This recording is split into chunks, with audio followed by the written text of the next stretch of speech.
Welcome to my show. I'm a guest here. Her name is Jordan Harcourt-Hu. Mrs. Jordan, how are you doing, ma? I'm so well. Thank you for having me, Timmy. Thank you so much. I'm so happy to have you on the show. Thank you so much. Firstly, you are an author. You are also an abstract painter. You're also an educator and communication practitioner. Can you please, Mrs. Jordan, discuss more about yourself and how you are doing currently now, Jordan? Yes, sure. So, yes, all of those things are correct. I've just finished writing my second book. So, my second novel is the first in a science fiction series. It's called Betrue High Country, and it's about a metalsmith who learns how to tune metal to otherworld frequencies, all the while raising his niece and working on a railroad. So, that journey's been a great journey. I'm really pleased to be at the end of it. So, it's been a while to get that book out. And I also did an illustrated version of the book. So the illustrated version has 28 of my artworks in it as well. So part of my creative process is to write and paint. So my painting really helps me write, and my writing really helps me to paint. So it's quite an intuitive process. It's one that I've kind of developed as an artist over the last, 15 to 20 years. And it's very nourishing practice for me. So it lets me use my logical brain, my intuitive mindset, my creativity and imagination. So those two things come together really nicely for me. In the education space, I work with adults to help them get in touch with their own creativity. And this is one of the things I love about working with adults because very often, after we've left school, after we've kind of, started our careers and started working professionally or, doing whatever we do, we often forget how amazing it is to be playful and to return to a sense of wonder and to start exploring. So my mindful creativity courses connect mindfulness with creativity to bring us back to that, that sense of experimentation and exploration. So I work with people that aren't necessarily artists, but have a wonderful time reconnecting with that type of, creativity. So my courses are everything from mindful creativity from painting through to storytelling and some digital media as well. So I work in communication, so I'm able to share that skill set with my students as well. So it's a portfolio career, which I love. I get to do a lot of different things and they all kind of reinforce each other and they all give me different kinds of nourishment as well. So yes, I'm busy but happy.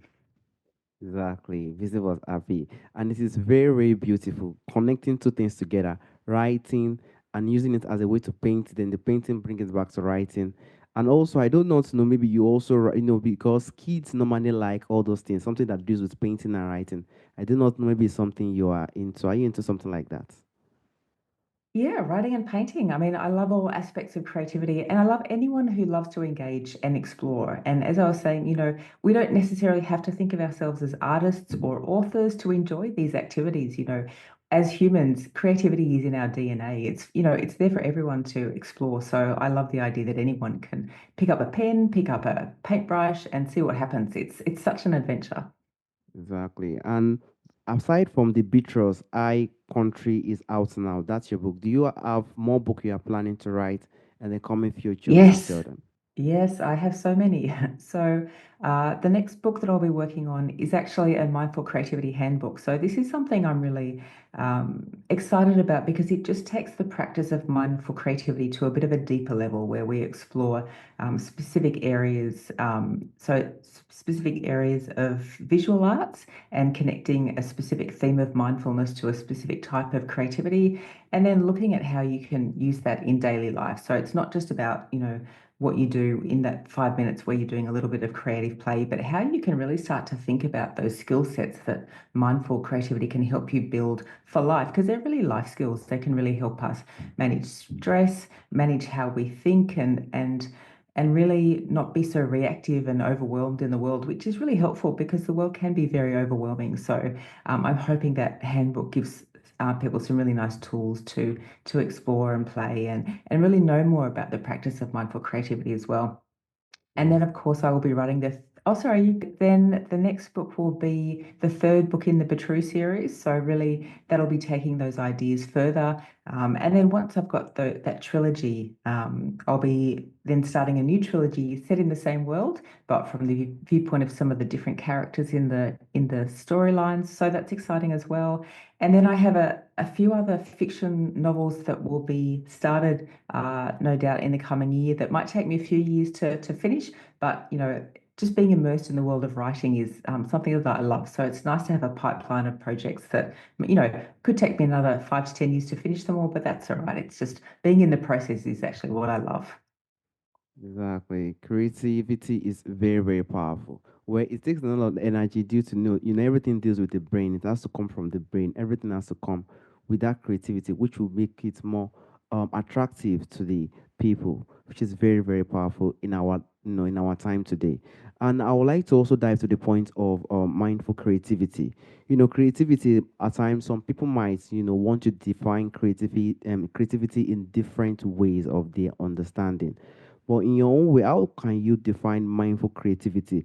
And how do you personally think, it influence our artistic process, by the way, Mrs. Jordan? Yeah, it's a really good question, Tammy. Thank you. So, mindful creativity for me, in its simplest form, is using creativity as a way to slow down.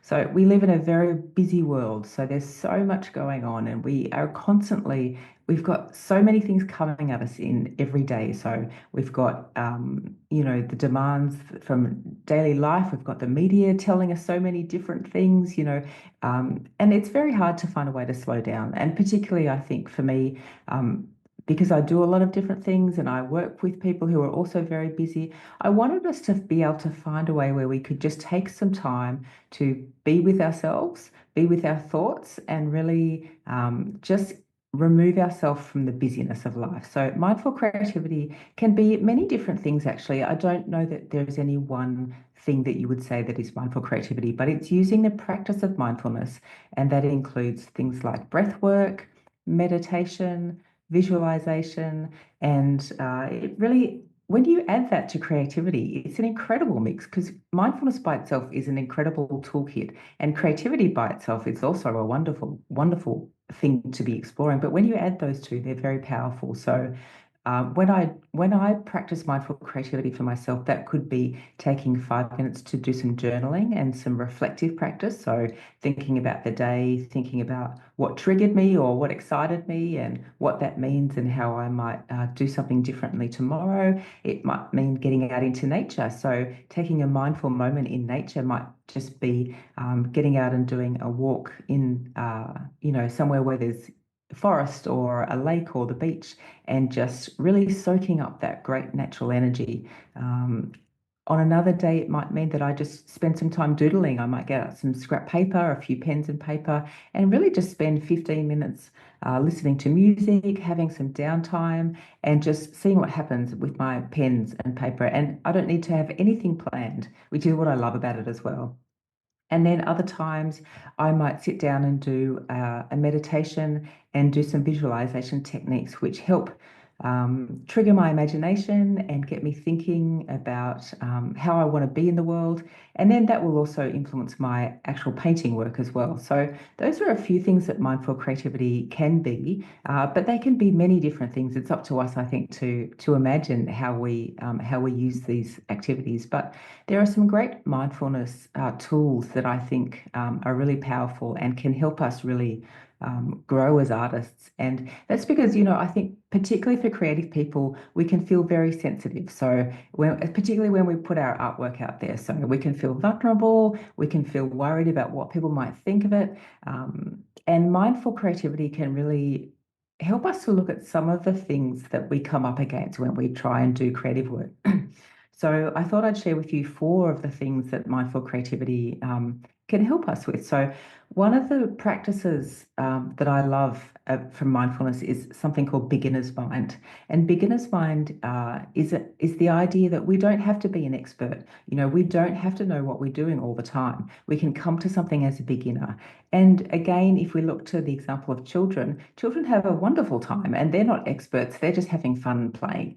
And that idea of playfulness is incredibly helpful for us as adults. It's amazing how we know how valuable it is to children, but we forget how valuable play can be for us as well. It really frees us up. It lets us just, enjoy things. And I think as artists, focusing on the joyfulness can be really helpful to navigate our way through. So if we follow our joy, we can never go too far wrong.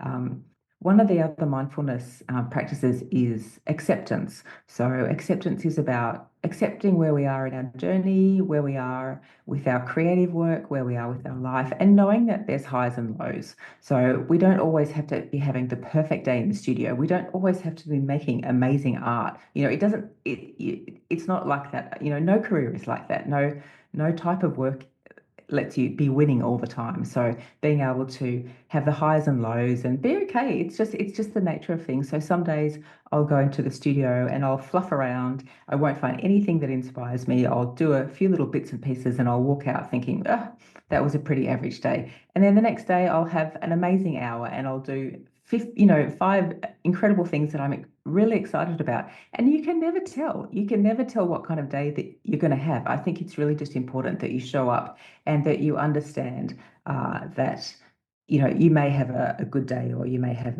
an average day. So yes, look, acceptance is a really important skill set to be able to use and leverage really. And the other one I think is non-judgment. So this is another thing. We can be really judgmental as adults and also as creative people.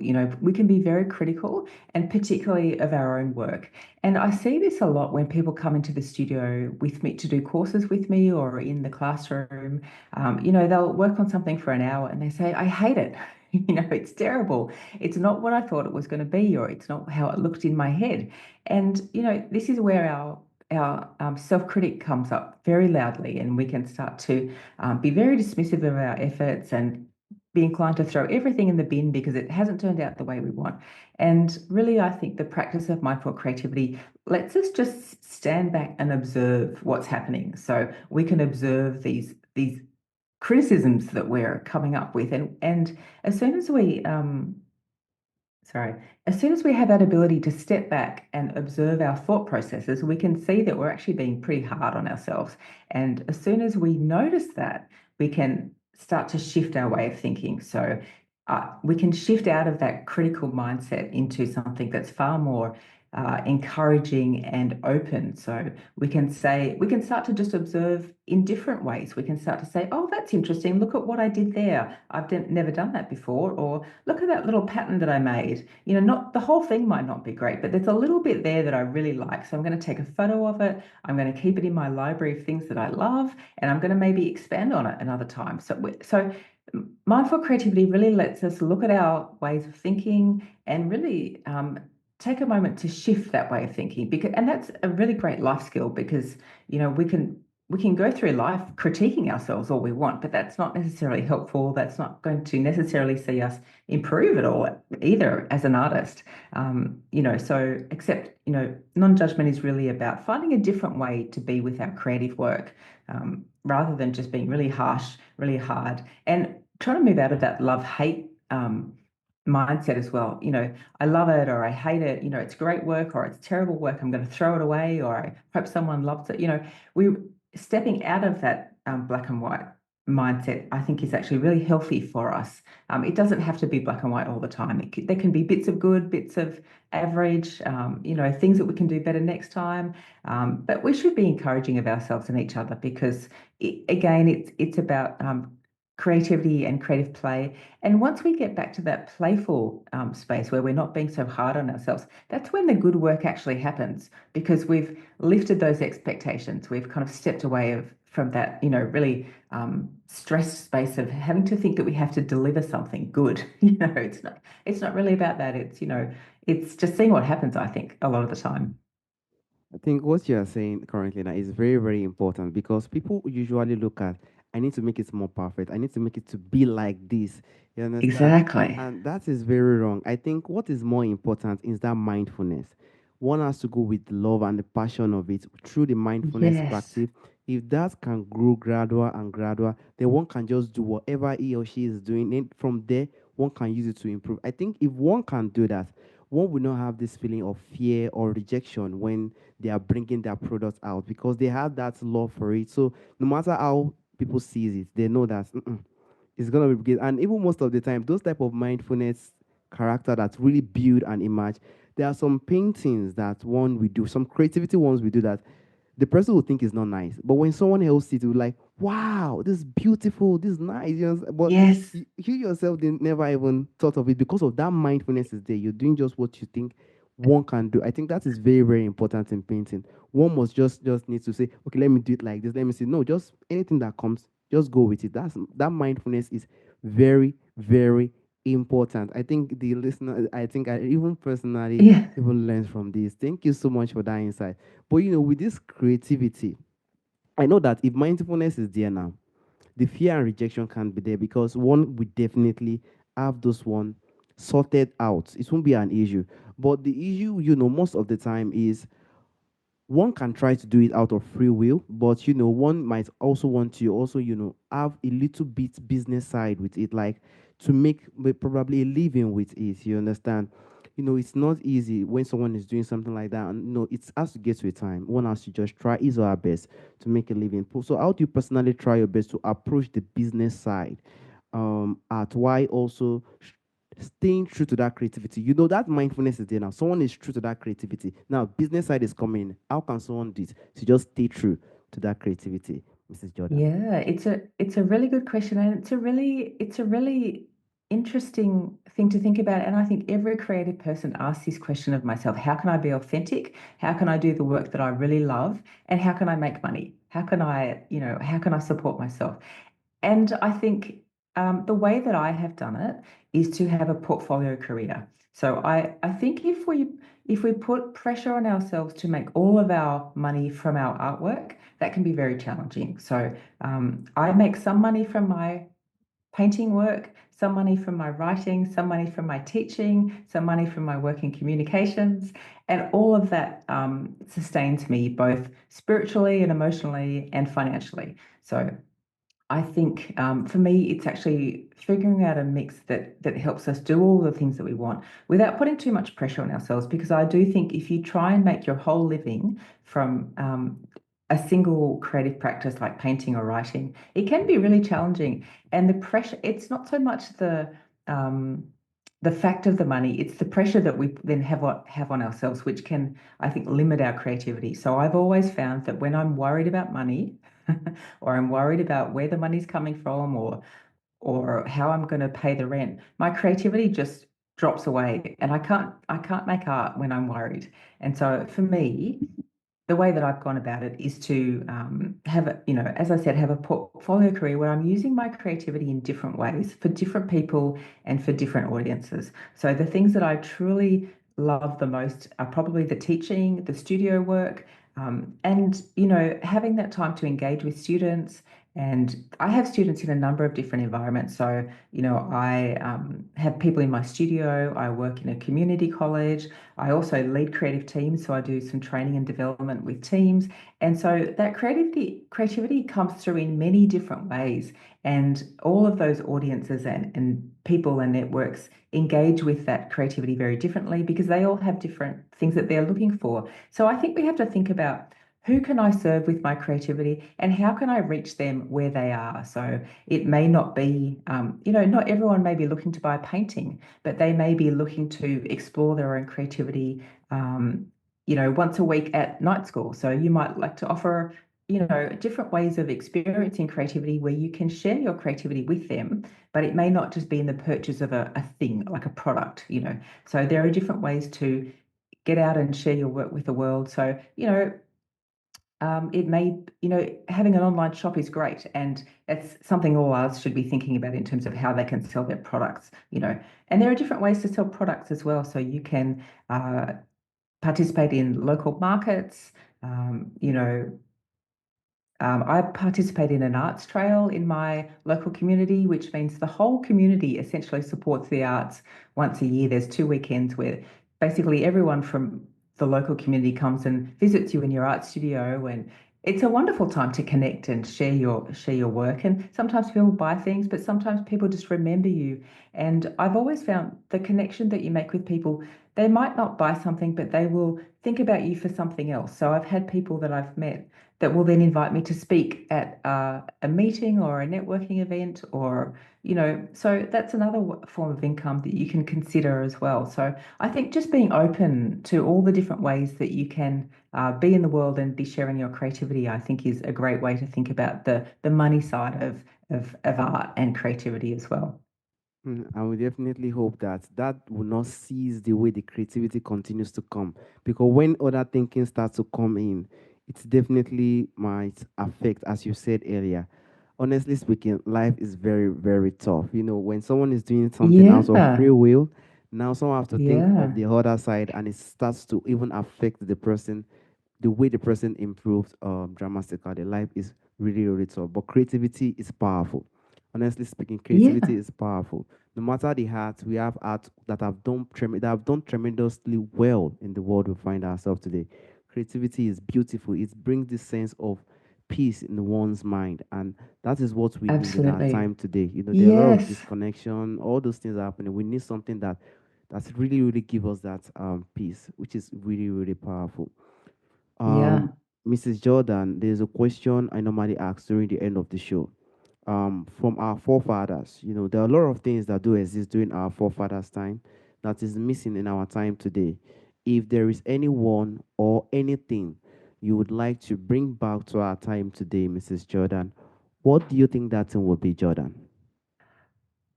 I think sacred circles are something I would bring back more frequently. So I think, way back when there were less people in the world and we were smaller communities, just the simple act of sitting around together and sharing stories, if it's sitting around a fire or sitting around in a community and being able to connect with each other.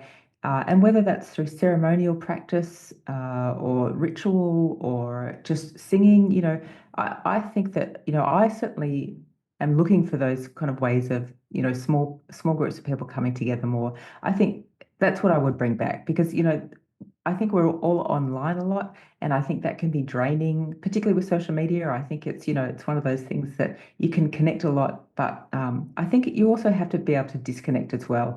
And I think we need to remember that ability to just be in person and in physical, in nature and in community. That's the thing I think I would bring back more of. I think we have it, but I think we could do more of it. Yes, if with technology has definitely, you and I will agree that technology has taken a lot away, honestly speaking. Even for myself, everybody just wants to be alone. And this world, nature It, is very powerful. We need to have nature. Nature is just the fresh breeze, human being connection, everything like that, coming to speak to one very another. grounding. It's really, really, it has faded in a lot of ways. And we hope that it comes back because that's the joy of life. I know you guys during that time enjoyed it, but I'm very young. I did not enjoy this. So I'm like, internet is just everything that we are seeing currently. So when Yeah. I hear community, I was like, how does it look like, honestly speaking? So we hope it's definitely come back so I can even enjoy a bit of it. I also want to thank you Mm. for the time and the opportunity. Creativity is one of the most powerful things one can have. If someone can have creativity, it could take someone to anywhere in life. And I also want to thank you for speaking on painting and other things that you've done in your career. Thank you so much, Mrs. Jordan. Amy, thank you so much for having me. Thank you so much for your great questions. It's been lovely to chat. All right, man. Have a wonderful day. Bye bye. Okay, bye bye.